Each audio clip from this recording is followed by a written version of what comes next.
Assalamu alaikum жаштар.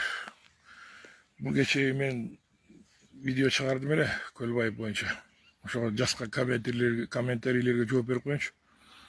Сен деле отурбадың билем, мындай андай деп жазыптыңар да. Туура, мен деле отургам. Мен бирок кылмышкер болуп отурган эмесмин силерде бол. Бирөөнүн тоогун урдап же бирөөнүн коюн урдап, бирөөнүн жылкысын урдап же бирөөнүн талап тоноп түшкөн эмесмин. Мен ошо элдин келечегин ойлоп талашып түшкөм. Кыргыз элине жол көрсөтөйлү аксакалдарга. Мына бүт кошоматчы болду, бүт саткын болду, бүт бактакор болду. Буларга жол көргөзөйлүчү кийинки жаштарга. Ушундайларды тарбиялап өстүрөбүзбү? Мынагы көчөдө кыйкып жүргөм, ошол убакта мен аксакалдар биз жалаң дежур чалдарды дечелек, азыр дежур балдар болуп калды бийликтин. Мен түрмөгө барганда түшүндүм мен ошо эл деп жөн эле жүргөнмүнчү, ошол жерде жашоону көрүп туруп, ким өзү үчүн жашайт экен, ошол жерден түшүндүм мен. Түрмө калы жана реальный баары мындай түс чечилет деген андай эмес экен, мен ойлогондой эмес экен. Мен ошон үчүн мен балдарга айтып атам, алданып калбагыла жаштар. Бирөөнүн куралы болуп, эртеңин кор болуп түрмөдө отуруп өмүрүңөр жаштыгыңар өткүзөрү белгилеп атам. Бул жалган дүйнөдө бирке жашайбыз. Бирке жашап жүрүп кошомат кылып, бирөөнүн буйругун аткарып, самсалап ошонун артынан авторитет болобуз деп. Кама авторитетиңер? Мына авторитет камчы Көлбай эле болуп, мен мына 800 квартира алып, мына байлыгы көрдүңбү? Кимге калды? Кана отурган, ошол жерде отурган васяктарга бербейт беле бирден квартира? Братбаларыңарга бербейт беле общий үчүн отурган бирден квартира? 100 квартира жетпейт беле батоктун өзүнө, жалгыз өзүнө? Силерди кул катары, мал катары пайдаланганда кем акылдар, түшүнгүлө акылыңарды, аң сезимиңерди ойготкула. Мал болуп бирөөнүн артынан ээрчип жүрөрбү? Малдар адам болгула деп атам. Кийинки жаштар алданбагыла, буга окшогон шакалдарга, уюш алган топторго алданбагыла деп мен ошо ачуум келип атат. Шакалдар. Дагы ой пикириңер жазгыла шакалдар билет. Элди талап тоногону жуксуз көргүчтөр. Уурулар, иргелки Кыргыздын мыкты жигиттери элди баккан, а силер элди талап, элди тоноп жүрүңөр. Көрүнгөн дүйнөсүнө көзүңөрдү артып. Өзү силердин ошо бирөөнүн байлыгына көз атканыңар өзү күнөө силер үчүн. Силер жүрөргүлө, дагы болсо кылмыштуу топ болсо, дагы барып ошонун артынан жүрөргүлө. Общий үчүн деп өмүрүңөрдү ошо түрмөнүн ичинде өткүзгүлө. Мен силерге айтайынмы? Жакшы сөз жакпайбы силерге? Мен минтип жашабайм, мен коркуп жашабайм, мен силерге айтайын. Ассаламу алейкум, жалпы кыргыз элим. Сиздерден жардам сурап кайрылып жатамын. 3 баланын жалгыз бой энесимин. Ортончу балам Умар 6 жашта, диагнозу ДЦП, врожденный паралич. Кайдыгер карабаган кыргыз элим. Уулум Умарга жардам бериңиздер. Балдарыңыздар оорубасын. Жараткан Аллах Таала өзүнөн башка эч кимге муктаж кылбасын суранамын. Уулум Умардын жок дегенде отуруп калышына жардам бериңиздер.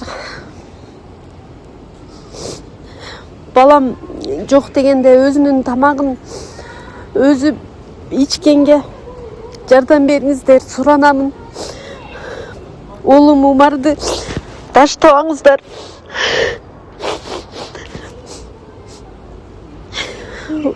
Учурда балам лечение алып жатат. Баламдын алган лечениясы токтоп калбаш үчүн жардам бериңиздер, суранамын.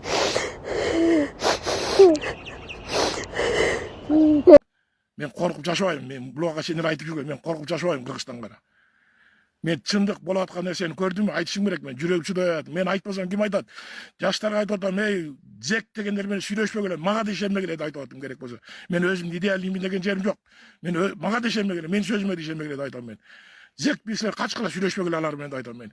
Мен отуруп көрдүм мен ошо. Силердин адамдык кандай адамдар бар экен ал жерде. Ал жерде баарыңар эле жаман адам эмес, арасында жакшы адамдар да бар. Күнөөсү отургандар бар. Мен жана ошолор общий үчүн кыймылдап жүргөн. Азыр комментарий жазып атпайбы, минтип кетем, тигип кетем, колуңардан келген кылгыла. Силер болгондо жаштарды жолдон чыгарбагыла, силер жакшы жол үйрөтпөйсүңөр андан көрө. Жакшы жакка тарбиялабайсыңар келечекте. Канча күн авторитет болдуңар, баарыңар кечирим сурадыңар го ошо авторитет. Мен жиним келди ошондо беле. Өлүш керек болчу ошо авторитеттер же камалып түрмөгө отуруш керек болчу. Кечирим сурабай. Мен ошондо ачуум келди.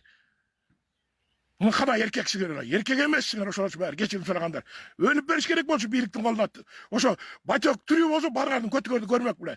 Ким жүргөн жанна шакалдар жүргөнүн сатып кеткендерди көрмөк да батек. Өлүп калып билбей калдылар. Мен айтам, Кыргызымдын жигиттери, жаштар ойгонгула, эзгерге келгиле. Буларга кошулбагыла уюшкан кылмыштуу топко. Курмандык болосуңар, курал болосуңар. Келечегине талкалап ошо түрмөнүн ичинде отурасыңар, камалып эчтеке көрбөй.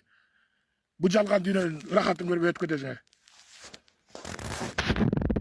Ошондой кыргыз элим балдарыбызды жакшылап тарбиялап, мен бирөөнүн баласыны ушундай окуу болуп, киши өлтүргүч болушун каалабайм. Мен өзүмдүн балам эмес, бирөөнүн баласынын андай болушун каалабайм, жаман ишке барышын. Мен ошол үчүн айтып атам, күйгөнүмөн. Мен силерден коркканыма же бирдек болгону айтып аткан жерим жок. Мен просто жакшы тарбия бергилечи жаштарга деп ошого күйүп атам мен. Силердин маңкурттар мээңер жетпесе ошентип ээрчип жүрөрүңөр ар ким көтүнөнчү курал болуп. А мен акыл эстүү жаш балдарга айтып атам, бул акылымды мен башыман көргөн, көзүм менен көргөндөрдү, башыман өткөндөрдү. Кыргыздын жигиттери эркек болгула, эркек болуп эл журтту баккыла. Силер көрүнгөн тарап танып мыкты болгончо. Мен ошентип айтып атам. Мурдагы шакалдардын ордун кайталабагыла. Эгер силер кечирим сурабай, камалып өлүп берсеңер, мына эркек достойный өлдү деп айтат болчу. Эркек экенсиңер мына. Эркекче жүргөн экенсиңер, эркекче өлдүңөр деп. Мына мен силерге угат турган сөзүңөр ушу. Эй, мырктар, мыркушкалар да. Силердинчи бир жериңер чирисин да мына айтып элатабыз, какшап элатабыз, собой таштабагыла, жанагындай чаптамайлардын мыркушкалар карачы, монт келип алып, уят да мына, мына бул жерде турси жатат мынакей, карасаң. Бул жерде деген элдер силерден кийин келип басат да мына, мисалчы, мына. Бул жатат мына ичиндечи. Вообще бетиңер жок, тешигиңер бүт өлүп калсын. Реально элеш кара, монт чыштап. Мына, каш. Бул жердичи азыр пляждычы кайра тазалагыла дейт да, муну деген собой эле ала кетсеңер болмок да, достор. Мырктарсыңар да силерчи, мырк бетиңер жок, вообще бетонсуңар да. Ушака келип алып, ушинтип, ушундай ысык өлүүбүздү мод булгаганыңарчы. Вообще туура эмес нерсе бул, эркекче элечи, адамдыкка жатпайт мына. Ит экенсиңер одним словом да. Моякта бостерин немесинен суранат элек ушул жактаргачы, раздевалкаларгачы уже болбойт это. Канчанчы жолу мындай мусорный ящик койбойлу ушактаргачы. Мен өзүмө көрсөтсөңөр мен коюп келем ушуларды, мына душ алып келип берсеңер мен коём мояктарга сонун кылыпчы.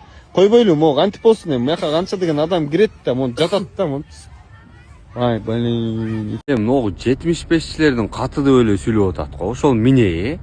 Эч түшүнбөдүм да ошонучу. 75 адам бири-бири менен кат жазышып атабы ошондо. Алардын телефону жокпу же кандай болуп калат? Же 75 депутат иштебей эле кат жазып отурабы?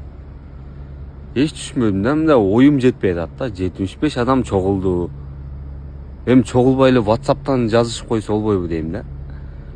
Же белки 74-түндө кагаз ручка жок болуп калып, анан ошолор бардыгы бирөөгө келип 75 чогулуп кат жазып, аны кимге жөнөткөн ошондо?